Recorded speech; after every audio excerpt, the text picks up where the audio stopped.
What if that voice in your head that says you're not enough is simply wrong? Because many of us are trying to fix something that was never broken. I'm just trusting that I'm onto something and what I have to give is what people need. These sorts of things, this like insidious voice, in Buddhism, we often refer to it as the trap of doubt. Information overload, right? It's just the mental consumption is at an all-time high. Welcome back to I Can Fit That In, the show where ambition meets alignment. Today, I am joined by Lodro Rinzler, a lifelong meditation practitioner and Buddhist teacher who has spent more than 2 decades helping people reconnect with clarity and inner steadiness.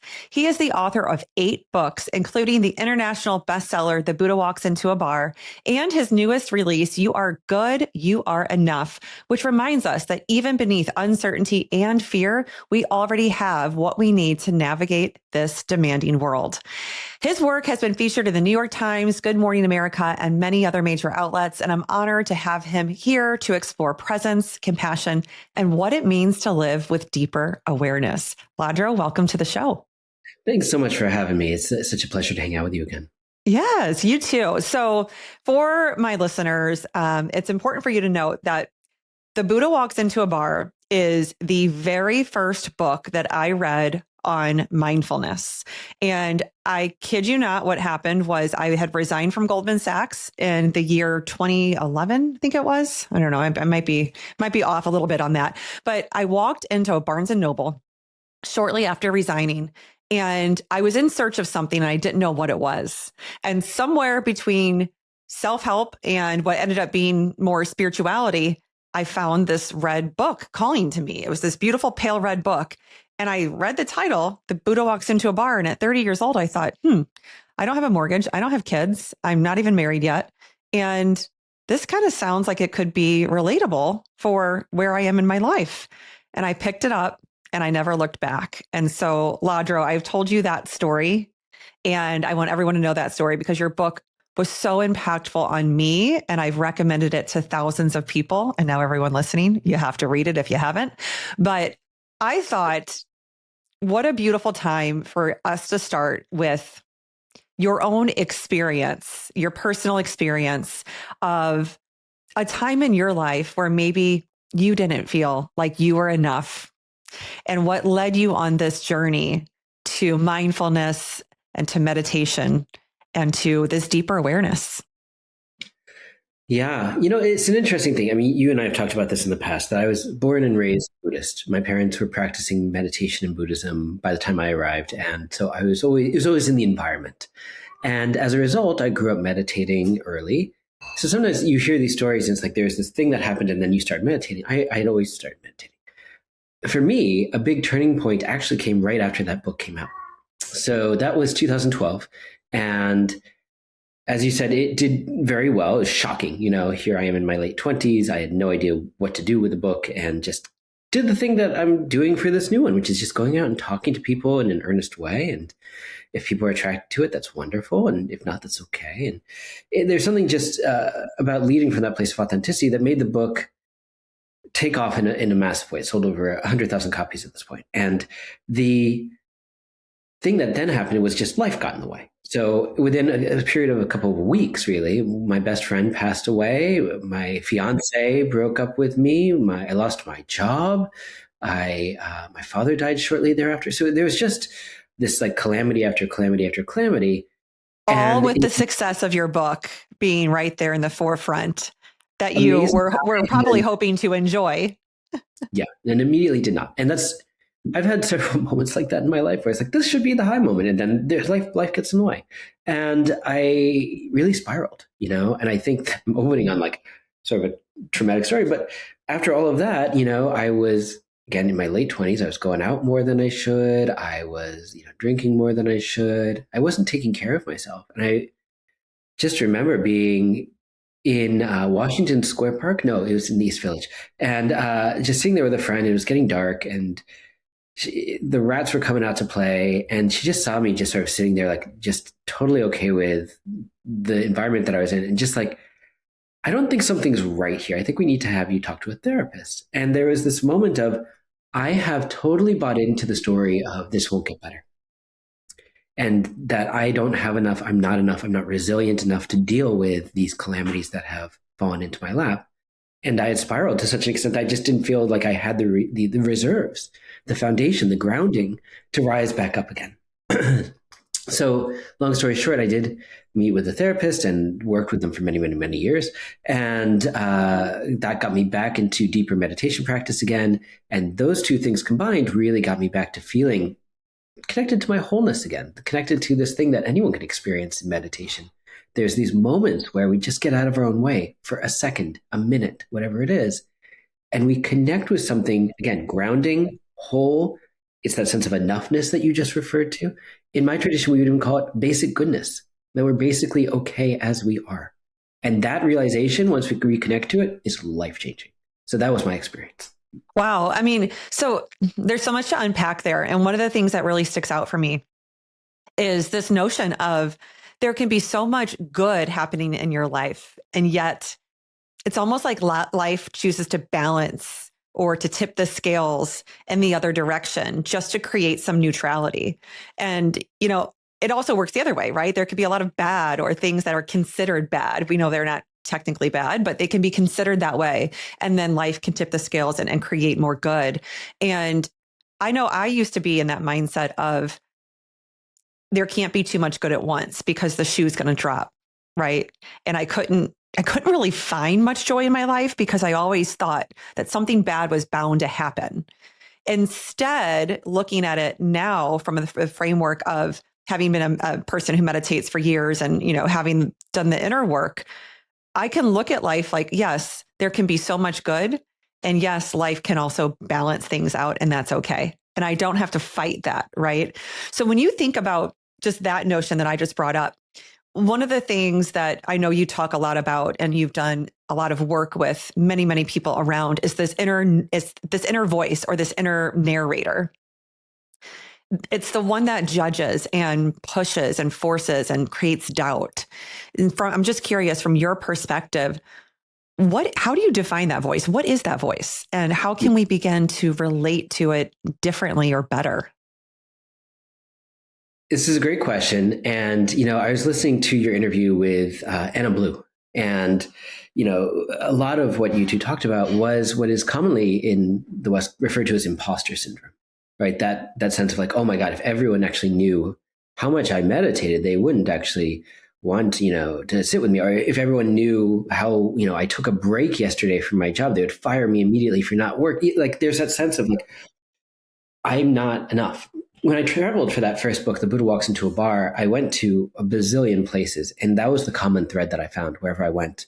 I was in New Haven, Connecticut, and someone raised their hand and goes, I just feel like if people understood that I didn't get this particular degree, they wouldn't have hired me. I think they just assumed I had, and I have no right to be in my job. I said, how long have you been in your job? 5 years. 5 years? Like clearly you're doing something right if you're still there. So there's that. There was meeting with people and someone saying, my boyfriend never tells me that he loves me. I'm worried that I'm not worthy of love. There's so many versions of what I would refer to as a sense of not enoughness. Like I'm not worthy enough of love. I'm not worthy enough of my job. I'm not worthy enough. If my friends knew what a schmuck I was, they wouldn't want to hang out with me. These sorts of things, this like insidious voice. In Buddhism, we often refer to it as the trap of doubt. The trap of doubt is not, do I look good in orange? I don't look good in orange. But that isn't more like surface level doubt. I could ask myself that. It's more that voice of, and we were talking about this before we started recording, whenever I have a new book out, this is my 8th book total, You Are Good, You Are Enough, that focuses on this topic of how do we overcome this voice. But it's still, because I'm talking about how we're inherently whole, complete, good as is, that voice is raring. It's like this response. It's exactly what you were talking about a moment ago. In response to that, there's this raring voice in my head of, well, no one's ever going to read it. Or they're going to read it and they're going to find something really offensive in it. Or they're going to read it and they're going to, say horrible things about you, or whatever it is. And that's not true. That's just an insidious voice in my head. Right. And we are taught from an early age. And I mean, this is, you and Anna talked about this really from the perspective of female presenting people who really have that sense. It's really like 10 times what I would experience in my lifetime as a white male. But the idea of a societal whisper in our ear saying, hey, you're not enough. You need to get a better education before you do this. You need to do X, Y, and Z before you actually get together with someone. You need to always do, create, be more than what you already are in order to feel happy and content. And that is our capitalistic system, it's our patriarchal system, not to get too big too quickly, but it is a system, it's the water we swim in. That voice of you need to do more, be more, create more, and then you get to be happy. Then you get to over a week or whatever it is. That's not Buddhist point of view. The Buddhist point of view is we're inherently whole. We can relax at any time. And the way that we do that is through training the mind to not buy into that story so much. Right. And I know my belief is that we can trust ourselves, that we don't always have to look outside of ourselves for answers. And, you know, I dealt with this so much in my own career, just in my kind of corporate background of not feeling like I was good enough to be in the roles I was in or the company I was working for or whatever that was. But then even beyond that, when I started my own business, the number of people, you can learn a lot about people's character and their own mindset when you hear the way that they kind of tell you to do things. So a lot of people early on were going, wow, you're starting your own business, doing this, doing that, speaking, workshops, all this stuff. How are you learning and receiving mentorship yourself? Are you looking at how other people have done it for the last 30 years? Like, are you learning from, other people's websites or the things that they're offering? And I just remember being like, no, I'm just trusting that I'm onto something and what I have to give is what people need, right? That the right people will find me or it will find the right people. But how much we're trained by society to look everywhere but within ourselves. And I'm curious from you, from your perspective, how much do you see that high achieving people or, very, very driven, ambitious people have a really hard time believing that they can trust themselves, that they can guide themselves, that they are enough?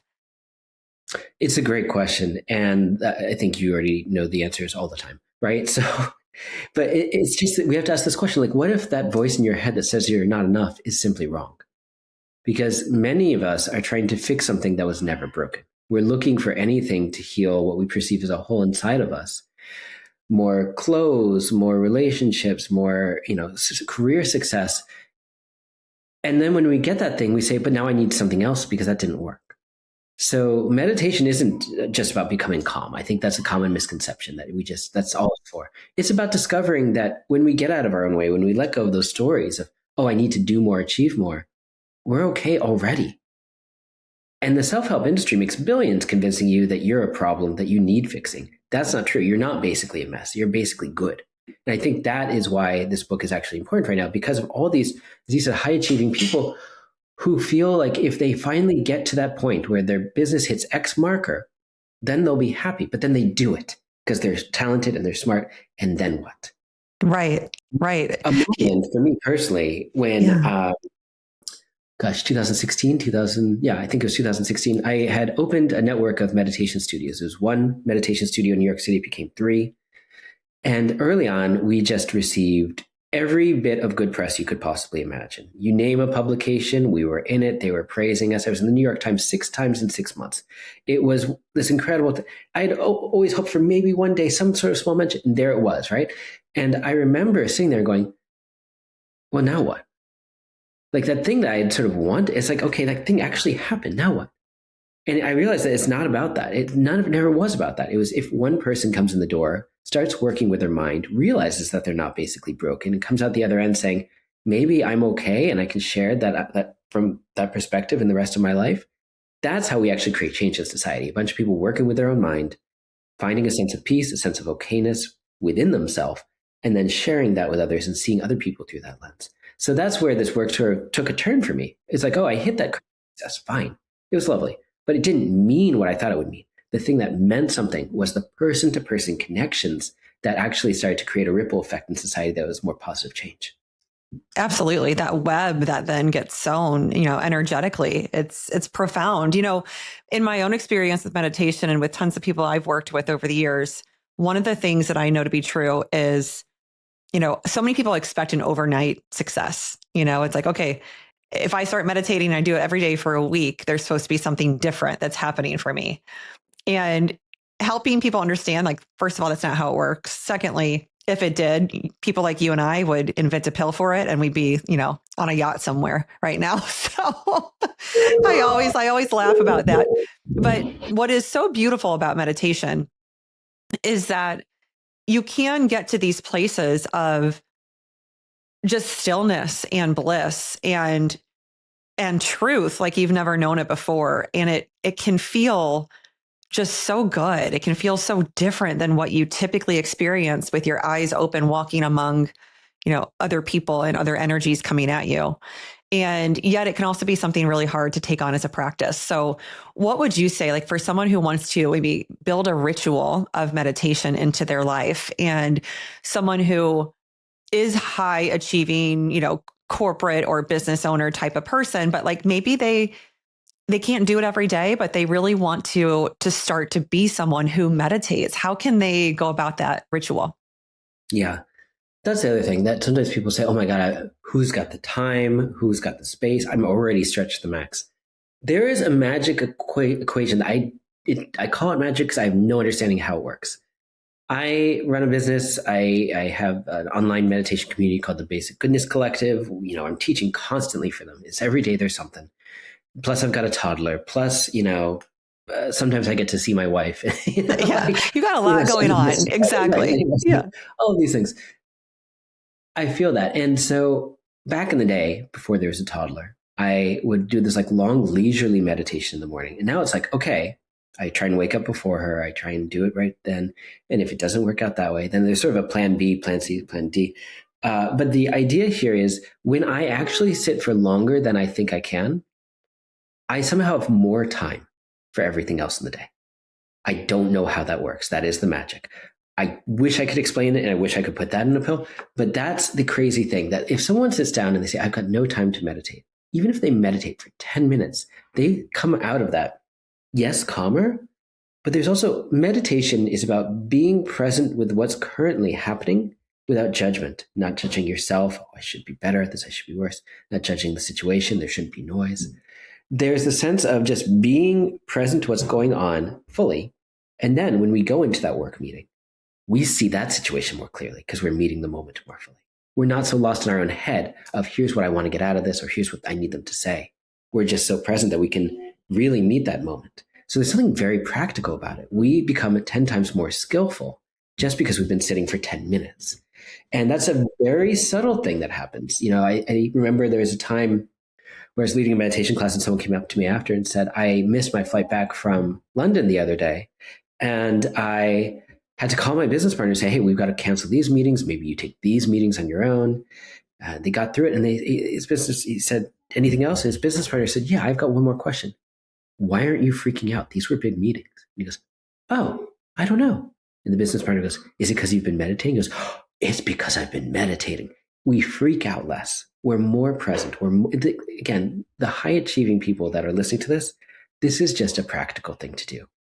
If we can make time for 10 minutes on the treadmill, or if we can make time for 10 minutes of, really luxurious latte or whatever the thing is, we could do 10 minutes of meditation and it could be 10 times more life-changing than some of these other things. No offense to anyone running on the treadmill. I run on the treadmill. It's right. You do that too. It's not either or, it's both and, right? It's funny because I realized I didn't answer your question at all. No, you did. You did. And I want to kind of dive into like why you feel like you have more time for all the things when you do meditate, because I too experience that and I have for many years. And I teach this, it's about energy. What you're actually doing is creating space energetically in your mind. So think about it. I mean, look at a shelf or a junk drawer that is full of clutter. And when you clear it out and you create some space, when you look at that, you have a different sensation, a different feeling of that, right? Because your mind is mirroring what you see. If it's full of clutter, you're going to feel like you're jumbled and, things are, complex and complicated. If you look at it and it's not cluttered, it's organized, you're going to feel more at ease. So the same goes in your mind, right? When you are allowing these thoughts to just be, you don't actually realize this, but over time, you're kind of clearing things out and creating some space, which then you go and enter your real world with your eyes open and move through everything. You have more energy, you have more space for all of that stuff to come in. And what, by the way, you're also able to choose and be more clear, have more clarity around what you actually want to give your attention and energy to. And I know you and I we've talked a lot about this stuff, but we're very simpatico in that sense. I think people have such a misconception around what it means to be productive, right? Because they operate in insufficiency, not enoughness, dysfunction. And so they think they'll never have enough or be enough to go and do all the things. And so I feel like I didn't plant that, but we just came right back to the messages of your new book, right? What I'm so curious from your perspective as well, like when people are really navigating that kind of deep stress or anxiousness or fear of the unknown, especially in times that feel really fast and really uncertain, like we're living in now, right? And you and I know you don't have to take it all in, but most people are taking it all in. What are some of the tools that you would suggest can really help people be grounded in this? Yeah. I mean, first of all, I just want to say to everyone who's like, we've been talking about productivity doesn't equal worth. Because a lot of us get lost in that thing of like, well, then when I get to this point of having achieved this thing, then I'm considered worthy. Worth comes from within. And you asked earlier about ritual. So I would say, answering both questions, essentially, just finding 10 minutes in the morning. There's essentially 4 ways that I'll just sort of say, how do we get going with this? The first is that we would find an environment within which we can sit. It might be a chair in your office. Maybe you do get a meditation cushion. You don't have to make it fancy. Just somewhere that you consistently have, that you don't have to go set up every day. It's just there waiting for you. Picking a consistent amount of time would be the second thing. And that could be 10 minutes, it could be 15 minutes. Somewhere in there is a great place to start. And then to just stick to it. We don't hop off the cushion halfway through and say, this is dumb. We don't say, oh, this was great, I'm going to stay longer. If we're trying not to judge ourselves and let that be part of the meditation practice, we don't judge this is a good meditation, this is a bad meditation. It's just meditation every time. The third element in terms of setting up some sort of ritual would be a consistent time of day. Maybe you get up in the morning, you have your coffee, you meditate. Or maybe, you do it at the end of the day. You close your laptop, whatever time that may be, no judgment here. And then you go and you meditate, or it's right before bed, whatever it is. Hopefully those two aren't the same thing. And the fourth would be just consistent pacing, that if we pick up something a little bit every day, it starts to become really ingrained in us, like a musical instrument. If we picked it up once a week, we'd always be remembering, how do I even put my fingers on the strings? But if we did it every day, then all of a sudden we just sort of see the progress day in, day out. It becomes more ingrained in us. So I think when we do that, we actually end up, to get to your other question, we feel grounded. There's a grounding element in the midst of the uncertainty of the day. There's a lot in this book around relating to the news, relating to how do we set up boundaries in our situation where we can take it in and experience and bear witness to the suffering without getting overwhelmed by it. There's a lot about how do we relate to people that we just find to be villains, that they're just irredeemable people. Everyone has this sense of basic goodness except for this politician or this leader, like there's that in there. There's a lot of tips here in terms of how do we face the somewhat rampant suffering and aggression that we're seeing in the world while remaining grounded and resilient. But a lot of it does start with just taking those 10 minutes for meditation. Yeah. I mean, I feel like your book is so timely, obviously, given where people are in this world. And there's so much pain and suffering all of the time, but I know in talking to various clients and people in my network, people are really struggling with it more so than ever. And it's because of all the media and social media. It's like you used to have just a magazine, a newspaper, a TV and a radio. And now it's all of that plus everything on Instagram and Facebook and TikTok. And so people just have information overload, right? It's just the mental consumption is at an all-time high. And so with that, I love that you walked people through 4 steps to a great way to start a meditation ritual, and to make it something that they actually give to themselves. And I love talking about meditation in the sense that you are nurturing and nourishing your soul when you meditate. Don't think about it like something that you just have to do to check it off the list. Think about it like something that you're choosing, because it's truly time with you, uninterrupted from anyone or anything else. When else do you get that time? Right? You don't. So why not create it for yourself and give it to you and make it something that is a gift? And a little tip for my listeners, one of the things that I did when I first started meditating is I would actually start my coffee maker before I sat down to meditate. And then I would hear the beep about halfway through my 10-minute meditation. And then I would go get my coffee, about 5 minutes later. And I'm like, oh, like it was rewarding just to know it was already there waiting for me. So you can trick yourself into starting your meditation practice. And of course, once you start to experience the profound change that does occur with consistent meditation, then you'll just choose it. It's second nature. So Lodro, as a teacher and an author and a father and a husband, all the things that you are, the roles that you play in life, what is it that you are still learning? And what are some of those things that kind of keep inspiring you? Yeah, I think I'm still learning. I always joke that it's sort of like from the Buddhist perspective, I'm not some sort of high teacher on top of a mountain. I'm a very human human.